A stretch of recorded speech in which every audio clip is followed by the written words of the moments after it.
one of the rules for when you're swimming the channel is as soon as you start, you're not allowed to touch anyone and nobody's allowed to touch you. You can't touch the boat, you're fed off a fishing reel.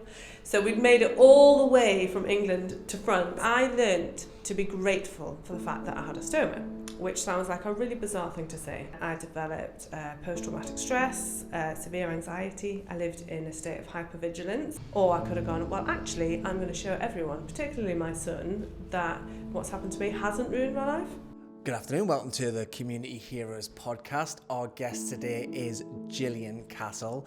Gillian is not only a childhood friend of mine, we were pals from school and neighbours, but she's also a community hero herself. Whoop whoop. Cut that. So hi Jill, how are you today? Could you tell us just a small bit about yourself? It's quite difficult for me to make this brief, but basically in September last year I swam the English Channel solo, the first person in the world to do so with a stoma, because I've got one as a result of having a baby. I then went to Kenya with the charity that I set up in 2022. The BBC came with us and did a documentary which was released just before Christmas. So amazing. That's like... How did this journey start for you? You just mentioned about your stoma, so how did that start? So back in 2011, I had actually moved from the metropolis of Alnwick to the metropolis of Bradford, and I was in West Yorkshire Police. I was working on the beat as a police officer down there. I'd been in the job for about 3 years, and I fell pregnant, and I was due to have my first baby at the end of November, but he decided that he was in a rush to come into the world, so he arrived 6 weeks early, and in doing so I was caused quite a lot of injuries, and one of the injuries resulted in me needing a stoma.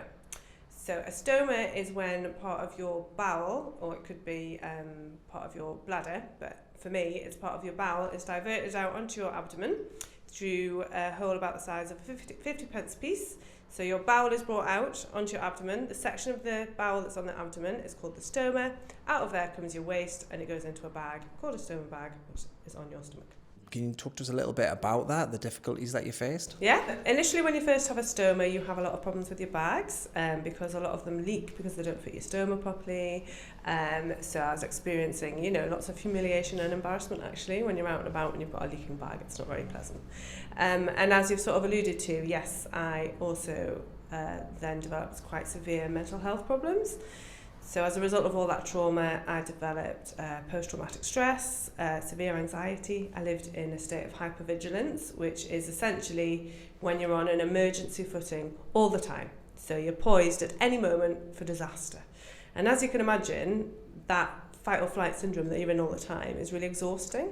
So because of all my mental health problems and really my injuries, I was medically pensioned out of the police 2 years after I had the baby, so in 2013. So it was a pretty difficult time. And you loved your job, didn't you? I did. Nobody will probably be able to remember, unless they're born in the 70s or the early 80s like us, TV programme called Juliet Bravo. And she was a policewoman, and she was my heroine. She was someone I always wanted to be. So I have never recovered from Danny dying in the nightclub fire at the bottom of the stairs. Right. I can still remember it. I've probably got PTSD from that as well. So yes, I'd always wanted to join the police. It was my dream job, and it was everything I hoped it to be. Yeah. And I think, when you've got PTSD or something like this happens to you, it's about things being out of your control. Mm-hmm. And that is something very difficult to accept, because we all kind of like to think that we've got control over everything, but we don't. Well, last time we talked, you talked about post-traumatic growth? Post-traumatic growth. Yes, yeah. So what started you on that? I had essentially accepted the fact that I had a stoma and everything that had happened to me. Okay, but acceptance is really quite a benign, it's not very a proactive emotion, if you like. And what I learnt was gratitude. Okay, so I learnt to be grateful for the fact that I had a stoma, which sounds like a really bizarre thing to say, because of course I was quite happy with my life until it was turned upside down, lost my job, all these problems, I had a stoma. Why would I be grateful for that? Well, I was grateful for it because I'd actually been incontinent as a result of having the baby. Then I had this groundbreaking surgery, when you think about it, which actually was enabling me to live a normal life. And it was literally like a light bulb moment. And I suddenly thought, actually, I am so lucky. And if you think about it, gratitude and that kind of emotional response to situations is really positive, and positivity gives you such energy, and that's really what happened to me. So I decided that I was going to start taking back control of my life. One of the things that you are in control of actually are how you react to things. So I could either have sort of sat at home and thought, isn't this terrible? Or I could have gone, well, actually, I'm going to show everyone, particularly my son, that what's happened to me hasn't ruined my life. And I think you sort of realise when you go through great trauma that nothing else can defeat you, because you've gone through what you think is the worst possible thing. I love that. I felt like I was almost invincible, to be honest, and I started saying yes to everything. You can ask my husband, I'm very exhausting to live with because I literally just do whatever I want, whenever I want to do it. And I decided that I was going to do things like a triathlon. I always thought I would never be fit enough to do a triathlon, but I thought, well, sod this, I'm going to join my local triathlon club, which I did. It was really hard when I first started because I was really overweight. And so I did my first sprint triathlon in 2014, and by 2017 I was doing a half Ironman, which is a 1.2 mile open water swim, followed by a 56 mile bike ride, followed by half a marathon, which I sort of trip off these numbers. But at the beginning, I would never have dreamt I could do anything like that. And so swimming early on in your kind of journey was there? As part of this half Ironman, I had to actually face my fear of the open water, because I am really scared of the open water, because I watched Jaws when I was 8 in 1987. I'll tell you what, Telly's got a lot to answer for. Julia Bravo, Jaws, no TV, makes your eyes go square. Yeah, wasn't scared of the sea until I watched that film when I was 8, and then I was absolutely petrified of the open water. But I thought, actually, I want to go back to that person I was before. I want to be in control of what I am afraid of or not afraid of. So I decided, right, well, I am going to conquer this fear of the sea. So I started off by going to Boomer. Took me a year and a half before I could open my eyes in the water. Wow. Because if I looked down and I couldn't see anything, obviously I thought of great white sharks. Because there's loads in Boomer, obviously. And then somebody eventually pointed out, if you don't open your eyes, you're going to swim into something. And I thought, that's a really good point. So I used to practice, and this is no word of a lie, 2 seconds, I would have my eyes open, and then I would have a panic. I had many panic attacks. And then gradually, it's 5 seconds, and then 10 seconds, and then, it's desensitization, essentially. So after about another year or so, I was able to open my eyes in the water. And it was kind of about a year after that someone said to me, have you ever thought about swimming the Channel? So if you can bear in mind, 2.5 years before that, I hadn't even been able to open my eyes in the sea. I hadn't swum more than a mile in the open water, always close to shore. I'd never swum at night on my own, obviously, because I'm not crazy. I'd never swum out in the open water. But never mind all of that, as soon as somebody said that to me, have you ever thought about swimming the Channel? I thought, well, why not? Because other people do. What an amazing way to raise awareness and to show that you really can do anything if you put your mind to it. Because before that, before the Channel swim, you were doing these fantastic, it was all the way through COVID and lockdown, you did these brilliant cold water baths in your garden and around. Yeah, so I decided during COVID that I wanted to set up a positivity blog, because obviously there was an awful lot of misery around, and I kind of wanted to provide a little bit of difference for people, I guess, and humour. I used to kill myself laughing watching your videos. I was in so did my husband. So I would be smashing the ice in my back garden, getting it. So the whole point was I had to wear a bikini. I wore a bikini for 3 open water swims a week from October to May. And when I couldn't get to the sea because of COVID, I had a bath in my garden. And I used to live stream it all, and kind of to prove that this is what I was doing. So, because it was in my garden, I had to smash the ice, then fish out all the dead spiders and all the moss and all the God knows what that was in there. And meanwhile, my husband would be tapping on the window with his hot cup of tea. And because of where we live on the estate, our neighbours can actually overlook in the bath, the bath. And I remember one morning, Michael, who lives at the back, just opening his window, "Morning, Jill." I was like, "Morning." like, this is just nuts. So, yeah, that was like the first thing. But I mean, that wasn't swimming in the open water. No. That was like dipping. But I'd started being in the water. Yeah, the whole theme around water was at the beginning, Yeah. And that was so funny because it was great because obviously what you're raising awareness for is extremely important, serious topic, but to approach it with such humour, it was just perfect. When did you register to swim the channel? So I swam it in 2023, so it was 2020. So November 2020 I had the idea, and you couldn't register until March 2021 when they opened the slots. But actually in November 2020 I had a really bad shoulder injury, so I couldn't swim anyway, and I had about 9 months of really intensive physio, so I couldn't even swim. I mean, it's completely mad. Who says, yes, I'll swim to France when they can't even swim because of shoulder injury? You. Me. That's who. You trained, you had to overcome the shoulder injury, I remember you having physio and all sorts of interventions to try and get you physically able to do it. Yeah, loads of interventions. It was quite funny actually. At one point I ended up, this is about 2 years in when it had sort of come back again, I had a steroid injection. So this steroid injection was for my left shoulder. And I went to the surgery, had the steroid injection in my shoulder, came out, had a funny turn, passed out, knocked myself out, nearly smashed my cheekbone and injured my other shoulder, and ended up in an ambulance and went to A&E. And this was the day when I was starting my new job. So my husband had to go into the new job, Pets at Home in Alnwick actually, and say she's not coming in because she's like fallen over. So I even had to do the 6-hour qualifier for the channel, which is you have to swim 6 hours in water that is 15.5 degrees or less. You can only wear the channel standard attire, which is a swimming costume, one silicone hat, pair of goggles, and earplugs if you wear them. I had to do that. I did it twice actually. The first time I did it, I was on a swim camp in Dover. At that point, I'd never swum more than 2 hours, but other people on the camp were doing their qualifier.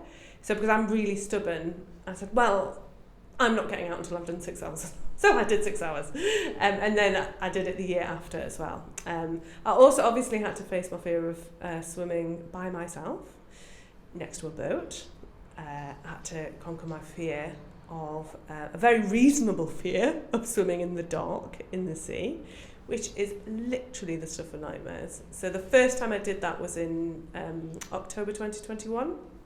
And I was down in Dover on a swim camp.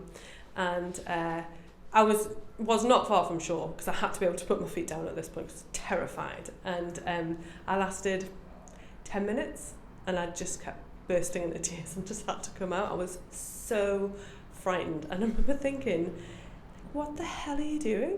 Like in 2 years' time, you're out there? Oh, God, stuff of nightmares. It gives me nightmares even though I've done it now. Do you think that when you're feeling that fear and you're bursting into tears, do you think that's like triggering your PTSD? Do you think that's like tapping into something deep inside you? Probably. I think it's... So casual. Probably. Probably. I mean, but I think it's also like it's like a really funny thing when you go through trauma, right? Because like you've just said, you have triggers, okay? Trigger you off to have sometimes extreme emotional reactions.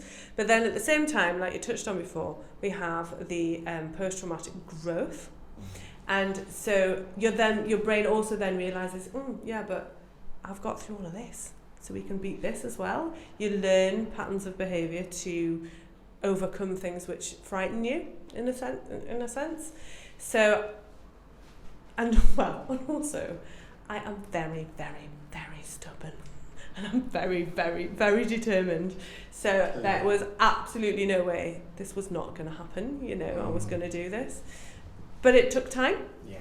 So a year later I went and I did 2 hours.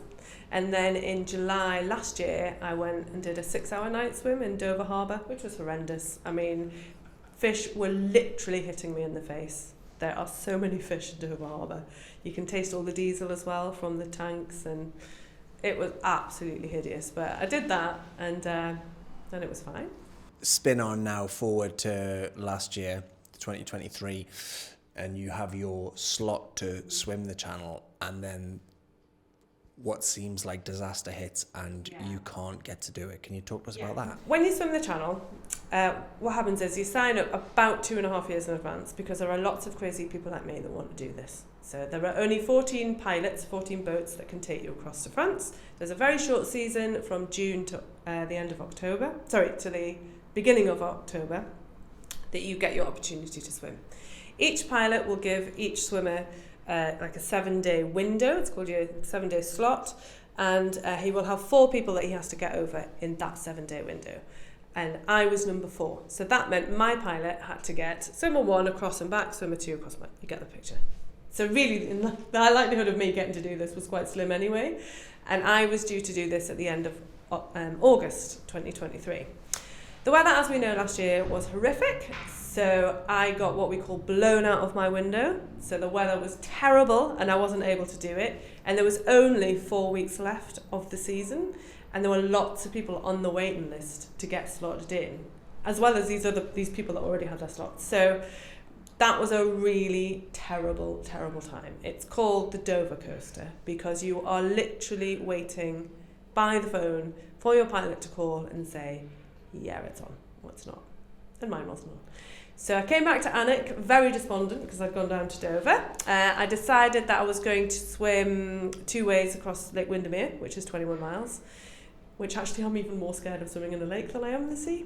Sharks. But obviously, no, we have crocodiles in Windermere. This is what's in my mind. I don't know, but we definitely this is what we have in my brain. I haven't conquered that fear yet, and I don't need to. No. Don't know. So that was my idea, to do that at the end of September. Because obviously a lot of people are wanting to swim the channel for the challenge and whatever. But there's so much emotionally riding on it for you, wasn't there? Oh yeah. So the slight difference for me is, a lot of people that swim the channel do it because it's like the Everest of open water swimming. So lots and lots and lots of people will do lots of open water swimming events, and it will culminate in an English Channel swim. And that for them is like the pinnacle of their achievement swim-wise. And sometimes they tag on a charity to fundraise for at the same time. Whereas for me, it has certainly not been my life a dream to swim the English Channel. I was only doing it to raise money. I was only doing it to raise awareness. And I had an awful lot of publicity, which was amazing. But, I'd already been on BBC Breakfast. The national media had covered it. I'd been in the Times, because I didn't actually know at the time when I signed up that I would be the first person in the world with a stoma to do it. But once they caught on to this, it was really big news. So it's quite a lot of pressure to then be thinking, I'm not actually going to be able to do this. And I'd spent 3 years of my damn life training for this. So, and I think you just want your opportunity, don't you?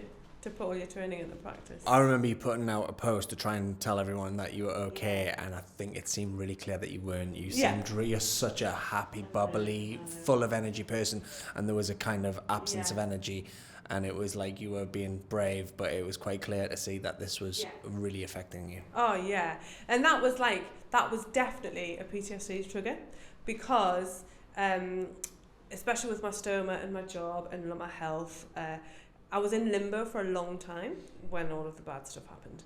And then all of a sudden, I was in total limbo. Didn't know what was going on. I didn't know if I was going to get to do my dream or not.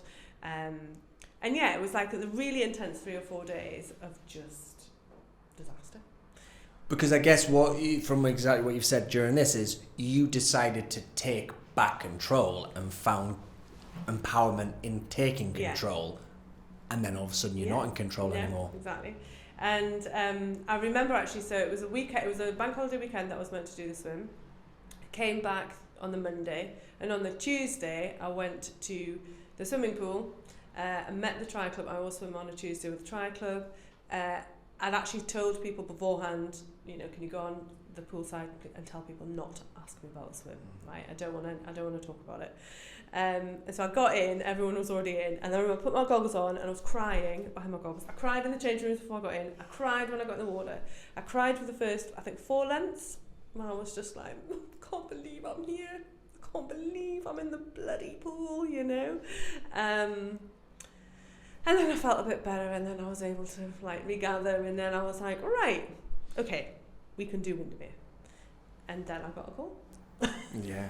Tell us about that call, yeah. So the week after, I was at home, and so I had refused at that point to speak to my pilot, not because we'd fallen out, but I was like, I couldn't cope with these conversations. Allocated that to my crew.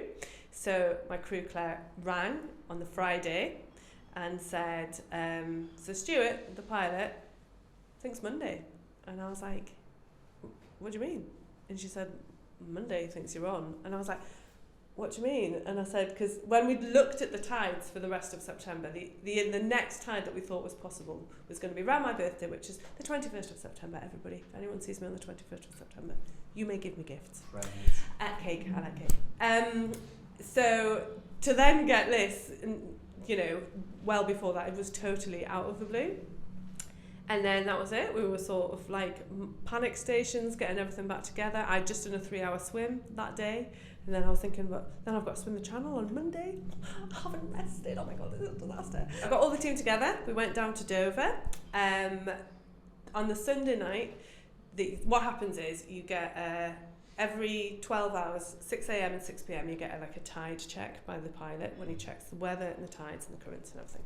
So 6 p.m. on Sunday night, he said, right, I think we're looking at 6 o'clock tomorrow morning. It's 50-50. So I was like, oh my God, this is like horrendous. And we knew that there would be no swimming after Tuesday because of the weather and the tides. And that basically would be it. Like, this was literally my last opportunity.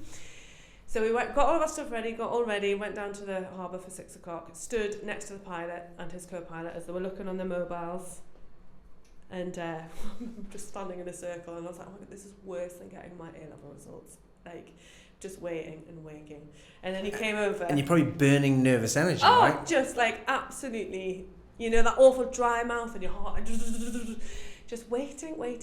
And then he came over and he didn't look at me. I remember he was still looking at his phone, and he was like, so Jill, how are you about swimming? How do you feel about swimming in the dark? And I was like, well, I don't like it, but if it's going to be my only chance, it's not my first choice. Yeah.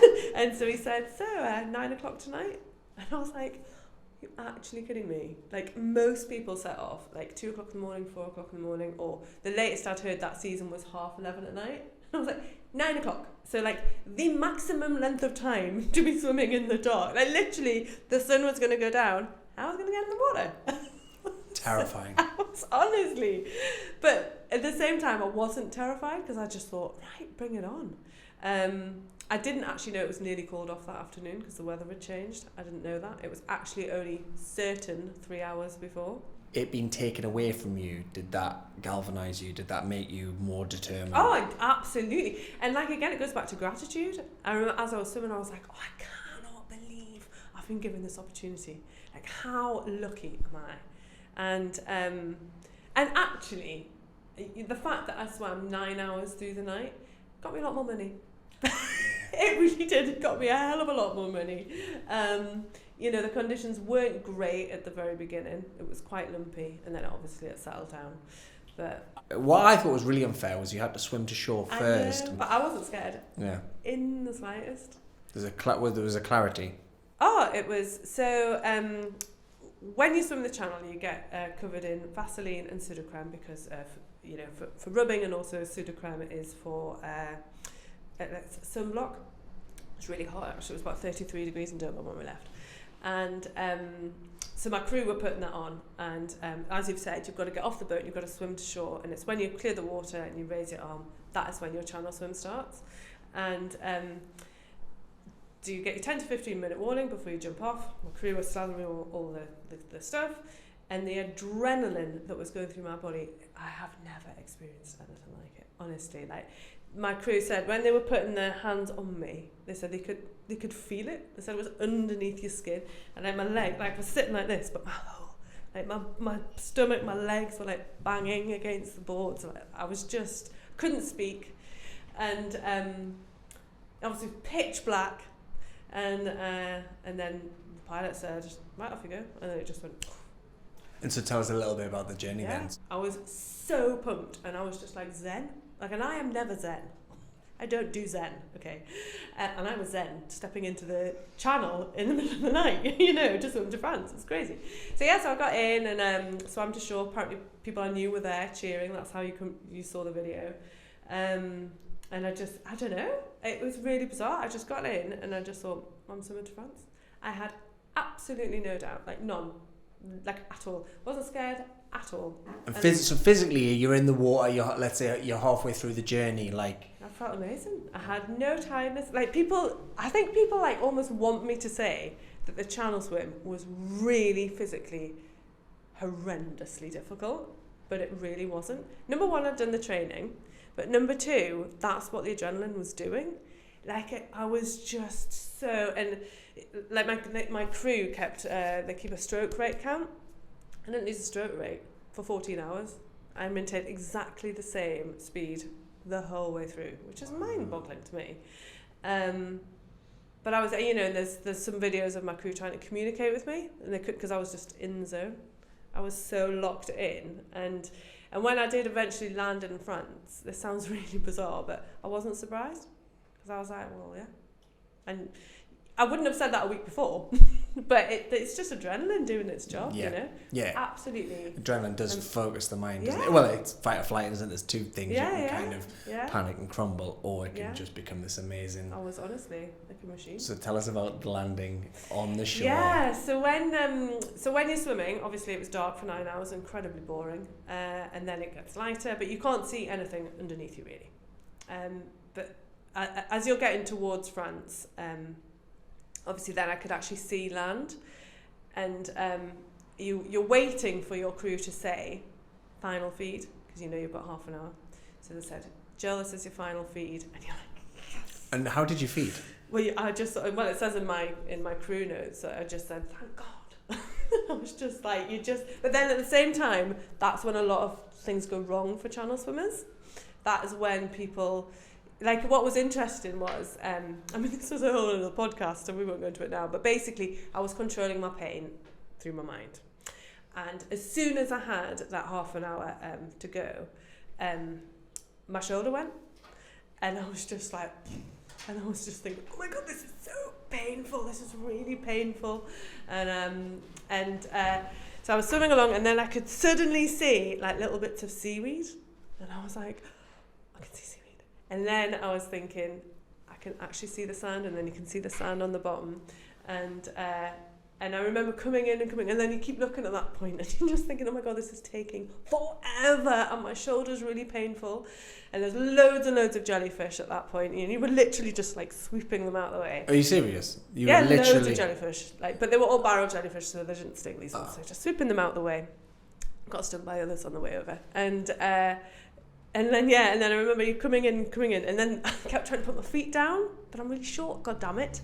So I was like, oh no, I'm not quite tall enough, and then I remember like almost crying. I had like a big like, and then I just thought, you're not there. What's that feeling of hitting dry land? Overwhelming relief, yeah. Because I remember I turned around and I waved at the boat, which you've got to do, clear the water, and then I just collapsed on the sand. There's a moment before that though, when someone screams on the video, don't touch the boat! Yeah, so one of the rules for when you're swimming the channel is, as soon as you start, you're not allowed to touch anyone, nobody's allowed to touch you. You can't touch the boat, you fed off a fishing reel. So we'd made it all the way from England to France. I was on the sand, and there's like a little rib boat that's attached to your main boat, and that was on the sand, and I was sort of heading towards that, and I was actually quite far away from it, but yeah, Nicola, who's on my crew, was like, don't touch the boat. She was just like, we haven't got you all the way over from England. And I mean, to be honest, I don't think anyone would have said anything, but yeah, so I did have a bit of a, I was a bit like, oh my God. Yeah. But there was a bit of a mistake collapsing onto the sand, because I had all of the Sudocreme and the Vaseline on my back, and it took me 3 days to get the sand off my back because I couldn't reach it. And it was like literally like welded on like concrete. So if you ever swim the channel, Chris, don't lie on the sand when you get there. Don't pebble dash yourself at the end of it. Yeah. All right, good advice. But yeah, it was really surreal. There was another woman who was filming me when I came out of the water with her phone. And because obviously some of my crew were on the sand weighing, and I realised, I don't know who this person is. And anyway, then she said my name, and she'd actually been following me on social media, and she knew who I was. And I was just a bit like, I was like, thanks for coming. I can't think of anything to say. And I remember thinking, like, this is nuts. I've just swum from England to France, and now I'm just meeting a French person who knows who I am, and was like, yeah, and she like worked out where I was gonna land. Wow. And I remember like being really apologetic, so I was like, I haven't done my hair or anything. I was like, sorry, I can't think of anything to say. Thanks. Especially in French. Yeah. Tell us a little bit about what difference you're making and then where you went after that. As a result of the swim, I've raised probably £50,000, which is an absolutely unbelievable Congratulations. Thank you. And this, you know, because I went on BBC Breakfast a couple of days after I did the swim, it was on the national news, you know, this publicity really helped. And well, that money combined with the money that came after, because what came after that was we went back to Kenya with the BBC, and they filmed a documentary. They came with my charity, Chameleon Buddies. So they were there when we had our support group with the ladies in Kenya who were, you know, adapting to their stomas. We took our stoma nurse with us for the first time, did one-to-one clinics. It was an absolutely magical week. It was perfect in every way. And the documentary that came out before Christmas has raised probably another £35,000. So what we're planning to do with that money is combining it all together, and we're getting quotes to build an actual new wing onto the hospital, which would be called the Chameleon Buddies wing. And we're hoping eventually to fund a stoma nurse, a local stoma nurse in Kenya, to work there full time, and that's where we'll have our clinics and our support groups and everything. So that's where all of this money's going to go. Fantastic. Yeah. Can I ask you, obviously, a lot of people raise money for their own communities. What made you, why Kenya, basically? So when I did the Bikini Challenge, all those years ago, back in 2020, it was seen by the BBC, who did a little video. This video of me basically living my best life with my stoma was seen by an organisation based in Kenya, at a hospital in Kenya, called Beyond Fistula. And a fistula is a hole, a connection in the body where there shouldn't be one. That's what I had as a result of having the baby. That's why I've got a stoma. And anyway, some of these ladies, like me, end up with a stoma, but they don't have stoma bags and things like that. They use things like crisp packets, bits of cloth and things like that. You know, like horrifically unbelievable, actually, the kind of things that they have to use instead. And anyway, they got in touch with me and said, would you have a Zoom chat with some of our ladies, because, you know, they think their life is over once they've got a stoma. Yes, of course I will, I said. Chatted to them, realised that they don't have stoma bags. We have got lots of surplus in the UK, so I fundraised to send them out, and that's really, it just went from there, to be honest. So we set up the charity in 2022 in June, and in July 2022 we went to Kenya for the first time, took all these stoma bags with us. Then we went back for the second time in 2023 with a nurse, and we're going back again this year, November 2024, with hopefully 2 stoma nurses and a continence nurse. So that's why it's the ladies in Kenya. But we do have support groups here in Alnwick for women injured or traumatised by childbirth, and then a separate one for stomas. And where do people go to if they're... So they go to the Mind and Soul Hub. The stoma support group is the first Thursday of every month, 7 till 8 p.m. The birth trauma support group is the second Thursday of every month at the same time and place. But this week, actually, we've just had the stoma support group, and it was fantastic. We had new people who came, and what was really nice is the people who've been coming since the beginning, we've been running them for over a year, were really enthusiastically explaining to these new people who were worried about coming, like what they'd got out of it. And, you know, at one point I just sort of looked around the room and people were in the little groups just chatting away, and one woman who'd arrived in tears left laughing, and I just thought, this is what it's all about. So so we do run them in Northumberland as well. But how does it make you feel, all this, these great outcomes, this great changes that you're making in other people's lives? How does that make you feel personally? Well, it's a really nice feeling, isn't it? But you just feel so lucky, to be honest, really. You know, I've had a lot of opportunities given to me to do this. You know, I don't know, really. I don't know how it makes me feel. Relieved is one of them, because I think it really is showing my son that his birth has been the best thing that's ever happened to me. Like, everything that I'm doing now is as a result of his arrival. So Yeah, so that's a lot of contentment for me, actually. You want to do that for your children, though, don't you? You want to show them that nothing is the end of the world, because there's always going to be something that happens to you in your life that you think is the end of the world, and that you can never be happy again. I certainly felt like that. Yeah. So I think it's a gift to give that to people, isn't it? To show people that's not the case. I remember going through something really difficult in my life and feeling quite broken about it, and someone saying to me, "Mate, everything is transient." And I went, "That's brilliant. What does transient mean?" Yeah. Everything changes, so Yeah. like no matter what, this too shall pass. Next, what is next? You've swam the channel. That's got to be it, right, Gillian? I don't think so. No. So we are just about to launch our next trip, which is Mount Kilimanjaro, which is the highest peak in Kenya. We're climbing that next October, and the whole idea is it's for women. It's like an empowerment trip, that's what I'm calling it, and it's for people who've been impacted in some way by a traumatic birth or a childbirth injury or stoma surgery. It might not be you, it might be your brother had a stoma or whatever. So there's going to be up to 20 of us climbing Kilimanjaro, highest peak in Kenya for my Kenyan charity. Very appropriate, I think. So Brilliant. yeah, but this year I'm not doing anything like that. I'm writing my book. Oh, great. So. I'm making our film. And making your film. If people want to donate, where can they donate? If people want to donate, they go to the website, which is chameleonbuddies.org.uk. We've got loads of different ways to donate. Lots of different ways you can give us your money. So we have PayPal, we've got our Just Giving, we've got backs, take checks, anything, cash, just give it to us, whichever way you want. And it's on there that you'll see the link to the BBC iPlayer. We've also got a link to the BBC Sounds podcast that was done as well, both called The Stoma Swimmer, but that explains about the charity as well. Thanks so much for talking to us today. Congratulations on all your achievements, and that's it for this episode of Community Heroes. Join us next time where we will be, I don't know. I've got nowhere to go with that. I don't know who we're interviewing next, but it'll be someone community orientated. Thank you very much. Thank you.